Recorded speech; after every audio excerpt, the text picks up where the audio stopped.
Now, I'm gonna discuss what a battery is. So everybody knows what a battery is, you know. You put it in your toys, your vibrator, your toys and shit, and they start moving, right? You could say they have energy because they make things go. But here's a more definite explanation or definition of a battery. A battery is just any source of electric energy. Like when I said an example, you put the battery in your toy, it starts vibrating or moving.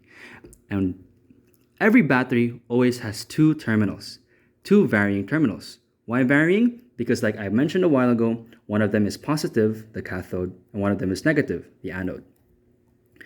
Every battery always has a way of converting whatever weird gimmick they have into electric energy. So it converts whatever blank energy it has into electric energy. That is why sometimes you might hear people say, oh, batteries, they convert chemical energy into electrical energy, whatever the fuck that means. They're basically just saying that through some weird process or gimmick that the battery has, it turns that shit into electric energy. Now, let's take a look at these diagrams. So, focus on the diagram on the left here, right? So this is a battery. This is a very basic battery, one of the earliest batteries made. But basically, it's got three parts. It's got both of the terminals, the anode and the cathode, and it's got this weird skibbity riz sigma mystery juice that does weird magic shit that lets the battery do it. I'm not going to explain what that chemical process is, but basically, just know that one of the terminals, which we call the anode or the negative terminal, ends up shooting out electrons, while the other terminal, the cathode or the positive terminal, is the one that ends up receiving these electrons.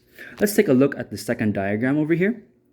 So here we have a closer view here, right? A while ago I mentioned that the negative terminal, the anode, releases electrons into the wire or the circuit that is connected.